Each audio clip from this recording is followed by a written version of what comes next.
Good morning, Jags. Today on Jag TV, we will make sure seniors will be ready for graduation. Also, we were looking at some cafeteria changes and throw it a week back to the Senior Talent Show. This is Jag TV.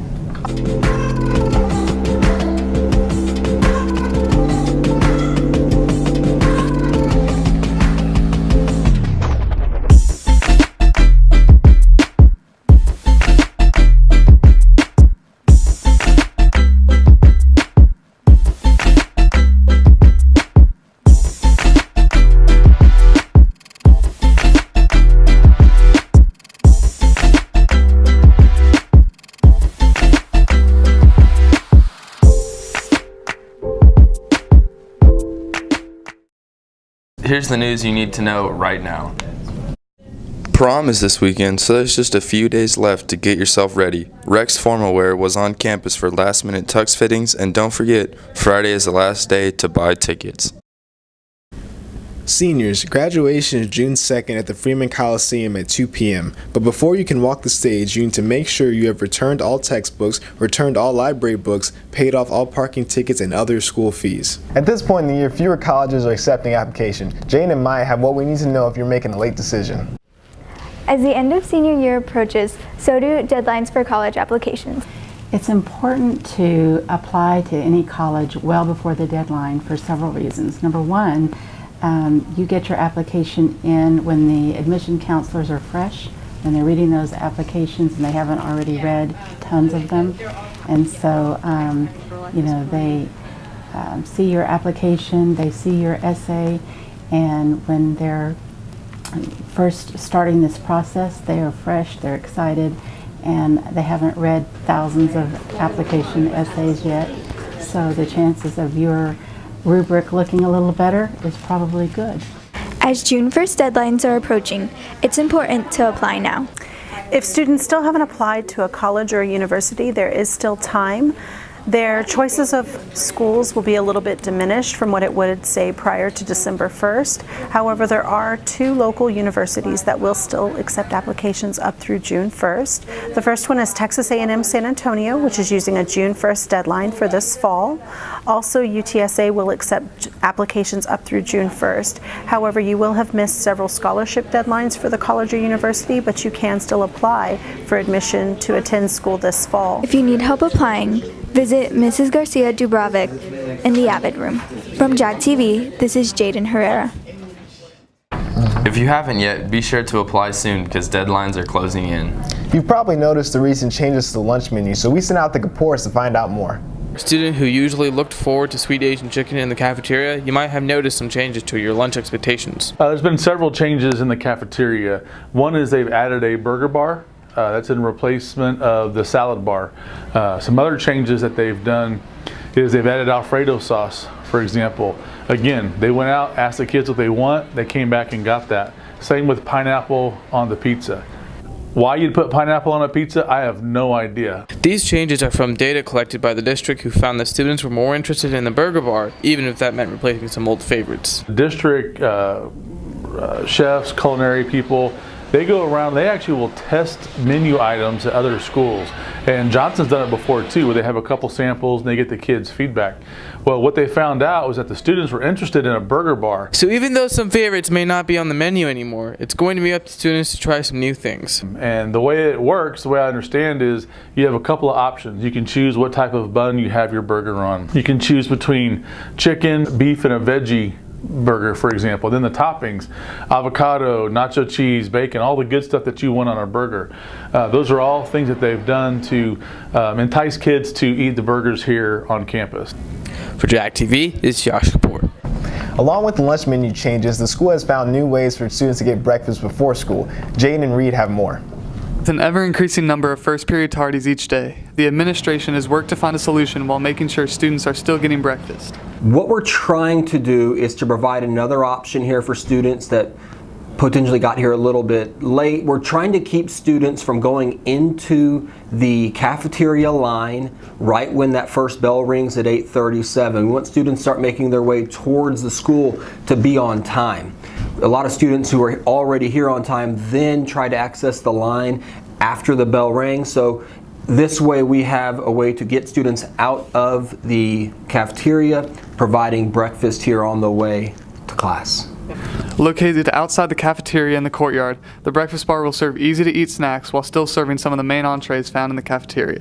The new breakfast line has proven to be a success already as students can get to class quicker.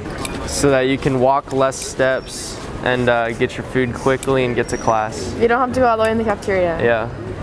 However, each teacher has a different set of rules regarding food in their classroom. Each teacher has the ability to set their own rules for their classroom and what their expectations are. Me personally, I don't have an issue with it. I'm usually eating breakfast during my first period class anyways as well, so kids are welcome to eat just as well as I am. The breakfast bar started last week and opens at 8:15 each morning. For JAG TV, this has been Reed Romine reporting. The breakfast bar opens every morning at 8:15. Johnson offers many art classes on campus, but some students are trying to expand their artistic abilities. Macy and Dominique have the story on My Art Stars. Because your design is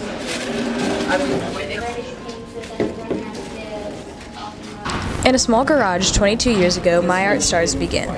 My Art Stars started 22 years ago. I started teaching art classes for kids, and so it's basically evolved into an after-school art program for elementary children that operates at the elementary schools in the San Antonio and surrounding area. The classes are held throughout the week and geared towards students that have a passion for art. Well, it's been enormously popular in the schools where there's no art at the school, and many schools have cut the visual arts on the elementary level, so that's where we've probably seen the most success. But there are some school districts with robust art programs, and we're very popular there too, I think, because kids' art appetite is whetted, I guess, and so they love it also. The program offers a variety of new techniques for young and old artists. We teach the fundamentals of visual art and design, and so those might be composition, perspective. They learn some basic color theory, basic drawing and painting skills, but we even talk about use of materials. The kids even learning to clean their materials is an important part. For some artists, freedom of expression is the best part of the classes. I like how you can just express yourself freely. Like, she doesn't confine you to like one type of art. She tries to be broad about it, and if you want to do like something a little different from the assigned assignment, I guess, then she'll let you do that. Not only does this program increase art skills, it helps students socially as well. Intangible things that kids come away from an art class is maybe decision making, it may be confidence building. We get kids with all different learning styles where maybe they struggle a little bit in school and they have tremendous success in the art class. If you're looking for more information, check out myartstars.com. For JAG TV, this has been Dominique Lavigny. Like other metro areas, San Antonio is the latest to offer rentable bikes. Paulette and Emily went downtown to see what you need to ride. Other metro areas, San Antonio is now offering rentable bikes. B-Cycle is a bike rental company that offers affordable and efficient transportation throughout downtown San Antonio. Try to help the community's transportation problems. I mean, traffic is a huge problem in San Antonio, so we want the bike share to alleviate that kind of transportation holdup everywhere. As the weather gets warmer, cycling becomes a more in-demand transportation method. I'm actually traveling across country in an RV. And what we do is we stop every so often, and bicycle is a good way to get around without dealing with the traffic and see all the local area. I rode the Riverwalk from, I don't know, about 10 miles south of here. There are 58 bike rental stations open to anyone 24/7 for $12 a day. When you check out a bike, you have to check it back in to a different station within an hour, but you could ride all day for 24 hours and do that as much as you want. And then we do have overage fees. So if you ride for over an hour, you get late charges. For some tourists, the bike is a welcome take into San Antonio's attractions. The history, actually right here, the Alamo and some of the other sites that you have here. With only a few months left of school, this idea might be a good opportunity to tour the city. For JAG TV, this is Emily Nazario. Despite being one of the largest student organizations, not many people know much about ROTC. With more, here's Andrea and Christian. ROTC is an extensive program at Johnson for students preparing themselves for a career in the military or looking to build their leadership skills. This is mainly a leadership based course. I think it prepares you a lot for being a leader maybe in the military. So I think that a lot of people in our ROTC end up being officers in the military, and then if you go enlisted, then I know being an inspection and wearing a uniform is a big part of military preparedness. Students are given the opportunity to move ranks depending on their work and attitude in the class. So my position, I am the battalion S1. So basically I'm a battalion adjutant. I'm a glorified secretary. I was given this position by the senior Army instructor and the Army instructor, which are the teachers of ROTC. Basically they choose out at the end of the year the most successful responsible cadets, and they believe they assign them based with their personalities, what positions would be best for them. With multiple opportunities, there are a variety of teams students can get involved in. For arm drill, it's a little bit more stressful because it's like, you're getting yelled at, you're getting asked questions about like the military, and then I have to know my rifle inside and out, and then that's where we wear our uniform and we get like tested on that. And it's a lot more aesthetic and like going off your appearance. And then for Raiders, this is the team where we go outside and we go to Camp Bullis and run the obstacle course. And that's a lot more fun because you're wearing the Army combat uniform, and it's great because like we're all a bunch of crazy guys and we're all pretty fit, but that usually means we're not the smartest guys, so we're usually having fun all the time. And especially when it's 4 in the morning, you're not thinking the best thing, so you're always having fun. For JAG TV, this is Andrea Lawaji. Recently, the district agreed on a new uniform deal with Under Armour. Sam and Manny have the full story. Past month, Under Armour and NEISD agreed on a sponsorship partnership with long talks with Under Armour and administrators in the district. Well, about a year ago in March, we started looking at it. There's a lot of schools in the Dallas area and the Houston area that have done branding at their districts, and it's something that we started looking at. A lot of factors played into it. We wanted to get all of our kids dressed in some of the best apparel, that's out there. Under Armour, Nike, Adidas. We looked at all of them. And Under Armour was the one that we kind of went with. They seem to be more in tune with the high school athlete. Athletes all over the district from high schools to middle schools will gradually use and be decked out in all Under Armour apparel. They're going to look good on game night, I can promise you that, plus all their practice gear, their shoes, everything they have will be Under Armour eventually. Well, there's a transitional phase, so it's not like we're throwing away everything we've purchased. The uniforms we've bought in the last 2 or 3 or 4 years, we will still wear those until we wear them out. But going forward, anytime you buy a new set of uniforms or practice gear or anything, it'll be Under Armour equipment. This deal will help all athletes be in the best equipment possible and help bring the community together with excitement. Again, one of the biggest benefits of branding the district is everybody gets an opportunity to wear the same thing, and it's a top-notch uniform, no matter which sport you're in. There's going to be an excitement. When you drive on campus, eventually there'll be banners up that say, this house is protected by Under Armour, just like you see on TV, but it's going to have the Johnson Jaguar logo, and everything that we put on our athletes now will be great quality, and they're going to look a lot better. So I think there's a lot of excitement through the community that will help publicize what Johnson High School Athletics is trying to do. The athletes aren't the only ones who can get Under Armour apparel supporting JAG athletics. With the branding, it's going to allow the community of each high school, whether it be Johnson, Reagan, Lee, MacArthur, it's going to allow them to bring the community together, because it's not just about the uniforms. The band will also have an opportunity to buy Under Armour apparel. The ROTC will have an opportunity to buy. Even the administrators, the faculties, anybody in the community will have a chance to buy this Under Armour apparel to represent their high school, and also it's going to move down as far as the middle school being able to buy apparel as well. They'll all have an opportunity to open up an online store to where they can go in and purchase this apparel at a huge discount. And even the parents and the grandparents and the aunts and the uncles and the cousins, they'll have opportunities as well to go into these online stores at given times throughout the year and being able to buy Under Armour apparel to help show their spirit for their community. This transition to Under Armour products will be seen this next school year. For JAG TV, it's been Sam Kamen reporting. We look forward to seeing our JAGs represent Under Armour next year. While many of you were stuck in a room testing, the seniors were enjoying the annual Senior Talent Show this past week. Zara and Megan went to take a closer look at some of the performances.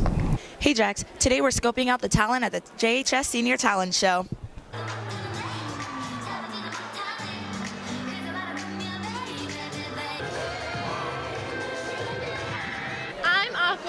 Chanel. I'm Dorinda. And I'm Galleria. And we are the Cheetah Girls. You're watching Disney Channel.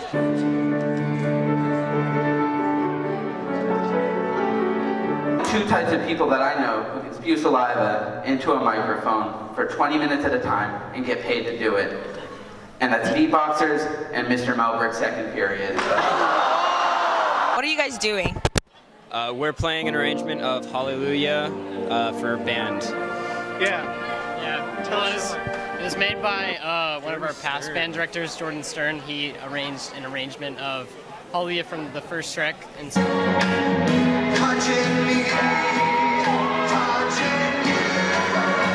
Is today a stressful day for you? Very. Is it a stressful day for the crew?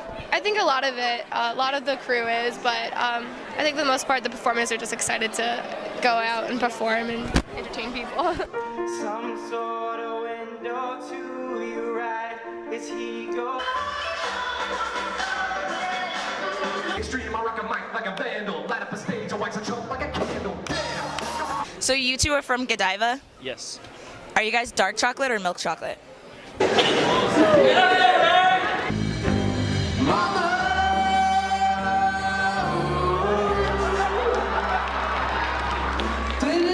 Are you guys nervous for today? No.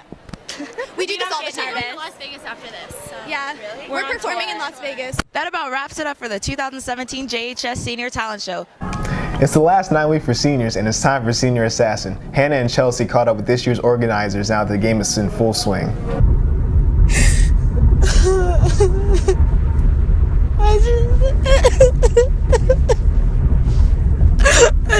Assassin has been a fun springtime tradition run by seniors every year. Basically how you win is you just run around and you shoot as many people with water guns as you can. We give everyone a specific target, and then as soon as you get that target, you inherit their target, so it keeps going. It's like this big circle of kills. The game and rules are managed on the Twitter account Assassin JHS. As soon as people paid us, we would follow them on Twitter so that our following list was like a running list of who was playing.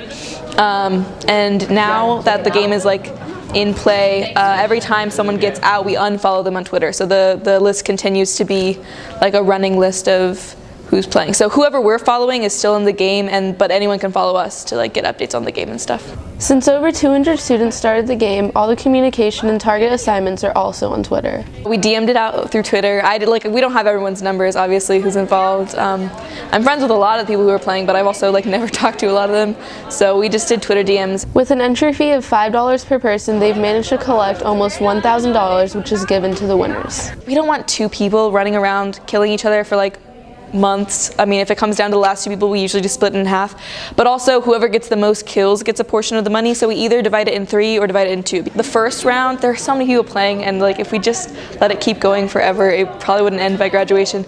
So at the end of the first round, if you haven't gotten your first target yet, you're booted. But usually that's only about 10 or 20 people.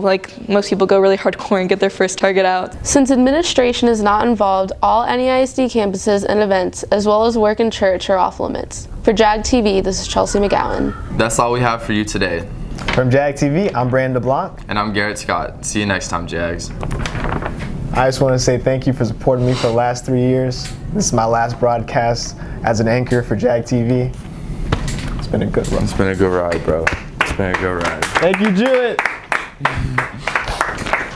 That's a wrap.